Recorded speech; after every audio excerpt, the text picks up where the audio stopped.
Kia ora tātou, ngā mihi nui kia koutou.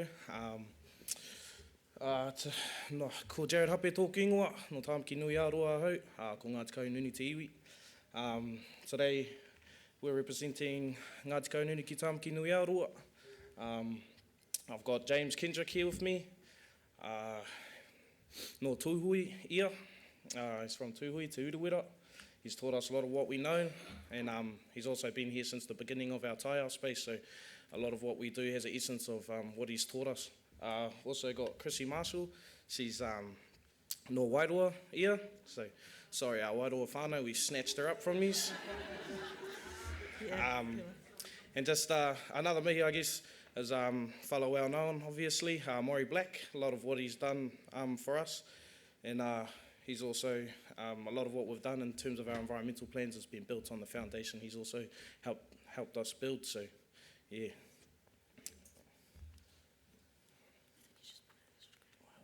Okay, so just a quick summary of what we're about to do. We'll play a video which will kind of show our team and how we've kind of started with the jobs for nature sort of stuff, and then we'll go into our individual kaupapa, so I'll be talking about a recent challenge we've just had with our koi introduction and how we've eradicated that.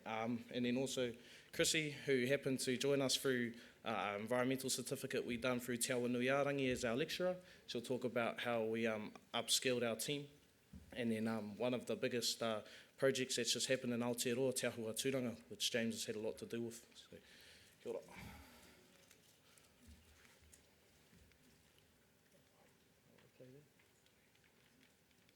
Yeah, I think so. Just go.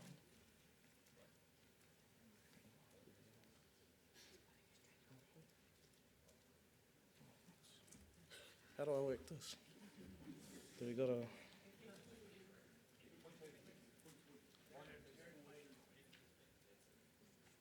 It's just disappearing.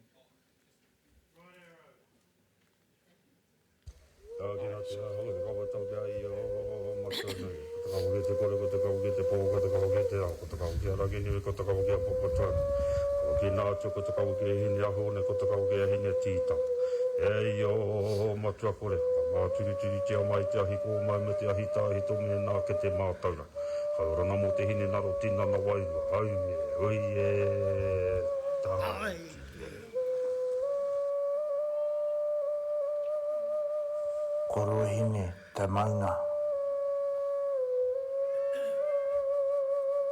Ko manawa tū te awa.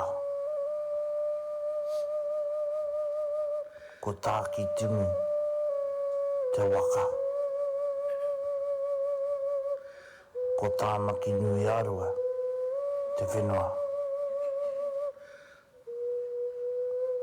Ko Ngāti Kaununi te iwi. Mauri ora, ko Te Amokura Harrison, tōku ingoa, ko Ngāti Kahungunu te iwi. Nā mātou te maringa nui i te mea, kei te mahi mātou ro te taiao o mātou mātua tīpuna.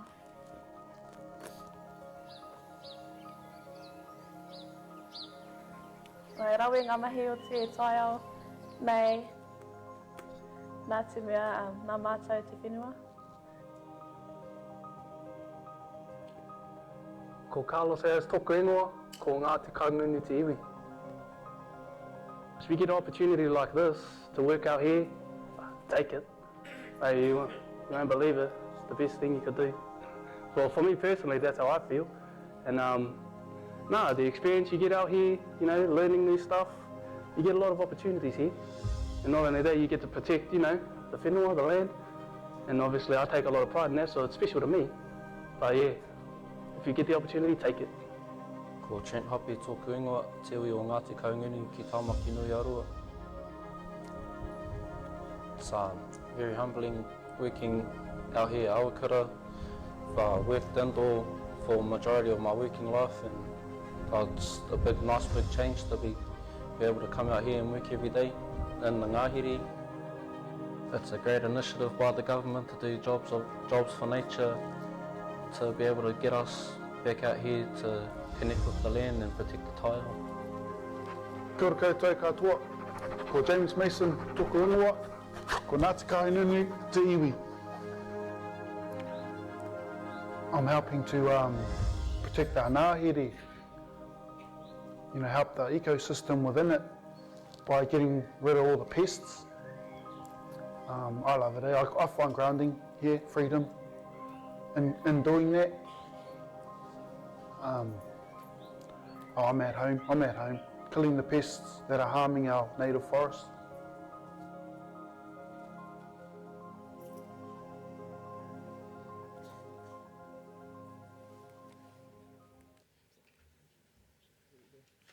So that was just a little bit of a summary in the video, but this is kind of what every day looks like for our team.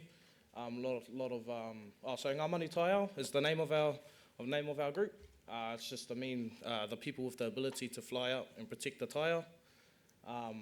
So a lot of what we do is pest control, planting wetland restoration, so that's through talking with resource consenting with wastewater treatment plants and all those sorts of things, so doing our best to make sure we restore those wetlands. Deer culling at some of our blocks we have been lucky to receive through our treaty settlement processes. So that's Tautani, which is our Poro Basin, Herbertville, other people know what it is, and in the video, Awakura.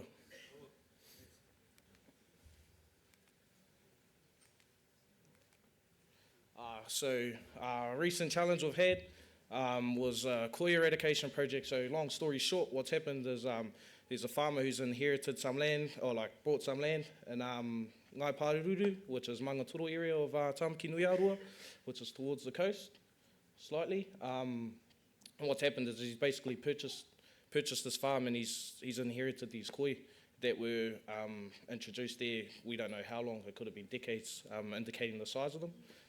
So basically, who was involved? So we had Department of Conservation, Horizons Regional Council come and support. We also had Fish and Game. It's been challenging, but overall positive outcome as we have achieved what we set out to do. So basically what's happened is there's a man-made dam on this farm, so initially it wouldn't have been what it is. So a farmer, obviously it's been changed and it's been dammed up, so now it's turned into a giant lake or sort of pond sort of thing. And with these introduced koi, there's a breeding population has come throughout it. And the biggest issue is that if with recent events like Cyclone Gabrielle, that risk of it over flooding and them actually getting into the catchments, because there's a culvert that runs straight into our main waterway. So there was a high risk of them getting out, so we needed to do something as soon as possible. Basically just an understanding of the impacts that they can have. For those that may not know, is they basically destroy the entire ecosystem, the ability to churn up the mud and destroy it and pull out all the aquatic plants. It also covers all the gravel in the rivers because they pull up all the sediment and then it just kind of lays on top. Also our tuna as well, they need moving water over their gills to survive, to breathe, and basically they stop that from happening.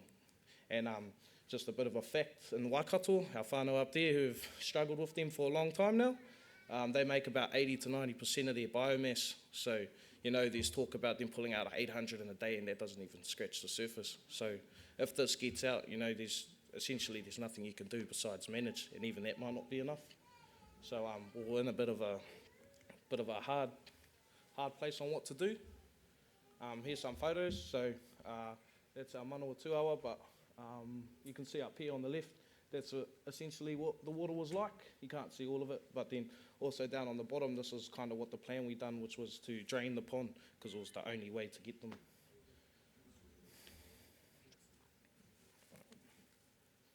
Next one. Is it?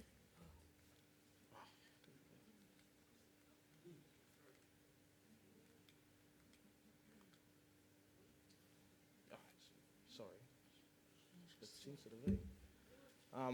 Okay, so I guess the process, started off with a bit of consultation at first, so we're kind of sorting out what the issue was here, and the strategy, it took about 2 years to kind of,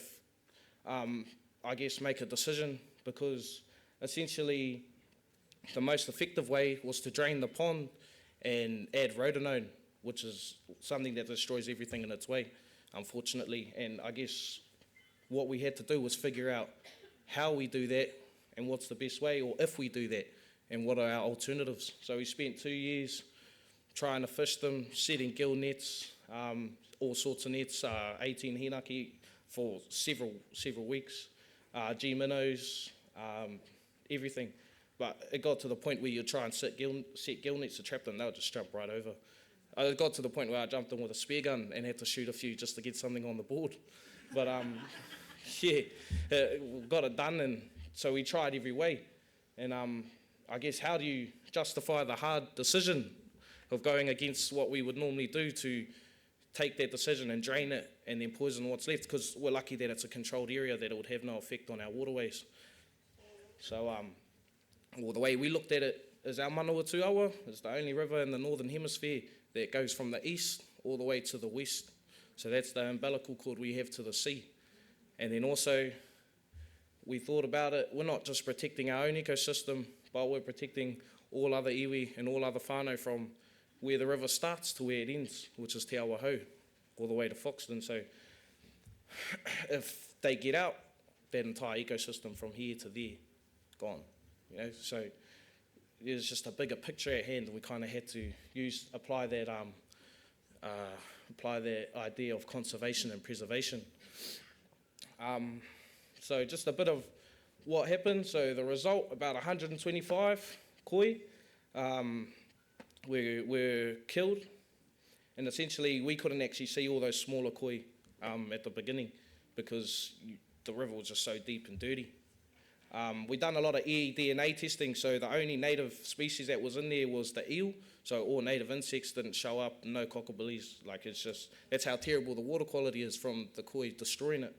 And so 480 tuna successfully recovered and relocated. 290 were unfortunately lost, or were buried. A great proportion of them was due to poor water quality when sitting in the hinakis overnight. Koi would have destroyed a lot of the oxygen, and yeah, just essentially a lot of them died through that as well.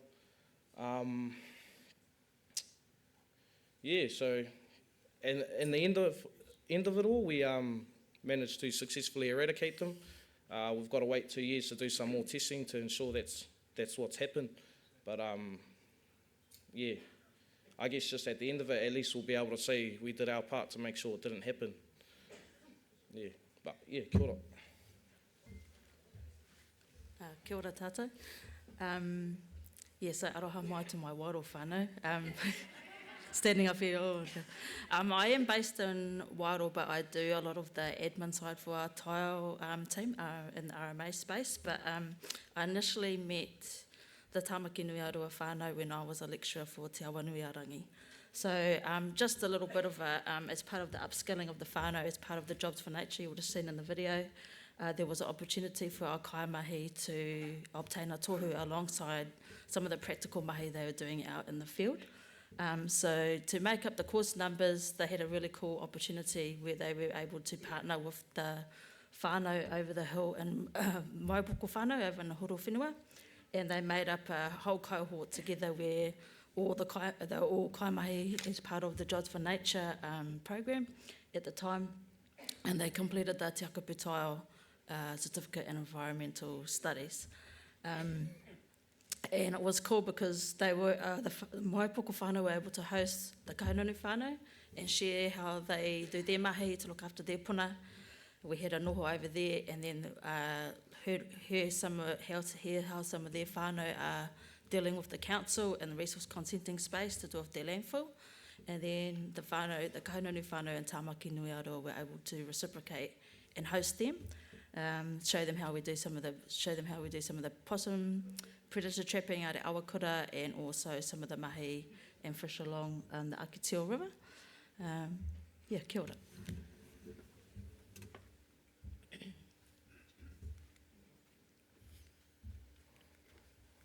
Tēnā tātou katoa, ko tūhoi ahau. Ko whāngai nā te kahununu ki Tāmaki Nui Aroa, ahau. You know, standing here today, it's a privilege to see two of the rangatahi that you've spent time with and nurtured and tutored throughout the years of learning. When I was growing up in the Urowera, the Crowa, you would walk behind the Crowa. When you had confidence, you would come and walk beside the crower. And then the crower would push you forward. Today, these two walk in front of me. So, you know, that's a real special occasion for me, standing here today, tautukuing these two rangatau. My foray is tahua tūranga. Been some pretty good kōrero here today. We changed the dynamics of how they construct roads up on tahua tūranga. Pākia ecologists come in, want to bring their electro-fishing machines in. Take your bloody machine away, bugger off. We stood our ground. We started doing our defishing, following a mātauranga practice. Not that mātauranga from Massey University. That mātauranga taught to us by Tangaroa, Tāne, Ruaumoko, that mātauranga. We finished up doing all the defishing, all the translocation. They changed the ecological management plan on that project to accommodate mātauranga. There's mātauranga Māori, there's mātauranga Tūhoi. I sit here with these two today, mātauranga Ngāti Kahanunu. This project is an opportunity to actually unlearn that Pākehā bullshit and relearn our traditional umbilical, our pictorial connection to these places. These places, like Tahua Tūranga, they are fortresses of knowledge. We need to go in there and let the fortress of knowledge reteach us what we once knew. Tuna, we had these bloody Pākehā tell us that these wetlands up there were poor quality wetland. The old people of Kahununu nā ko Tāmaki nui ārua spoke of big tuna up there. When we started doing the defishing, the biggest tuna I pulled out of some of those small streams was 1.8 metres long. The big thing is, we learn from these tuna. We've been doing research, mātauranga research. The tuna, we're coming into a time of global warming, climate change. The tuna is the one species that actually can teach us what we need to do to transform going forward with the warming climates. The tuna can transform across land, through fresh water, through salt water, can adapt to different climate temperatures. So these are opportunities to learn. We changed the dynamics up on Te Ahua Tūranga of they wanted to put this bloody plastic spat rope in for fish passage. Man, Paula's got a lot to learn. We challenged that. They found a naturalistic muka rope that we put in. Contaminated soil, contaminated by the bloody Pākehā. They wanted to cart that off to landfill. The nearest landfill was Hampton Downs, south of Auckland. Bloody hell, if we can't look after our paru that was not generated by us, that demeans the mana of us when another iwi has to look after that. We challenged that concept. We held the paru on site, following a mātauranga practice. We dug a hole, we lined it with clay and pāpa and sealed that in there. There are 4 rākau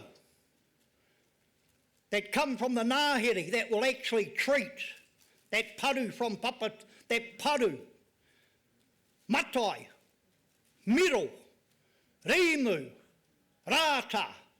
Their root system gets down into there, and within 18 years, that paru will be gone. This is the stuff I learnt when I was growing up in the Urowera.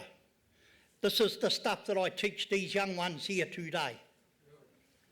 So I can waffle on for a very long time. But we challenge the very concept of the way things are done. Within the Tararua District Council area, Arohi of Horizons, Tāmaki Nui Arua, we actually go and do all the compliance monitoring there. Horizons have the confidence in us to go and do that. That's a big ups. There's many things that we are doing, but we use all our jobs that we do as places of learning, an opportunity to wānanga. Our universities are the Taiao, the Awa and the Moana. So kia ora.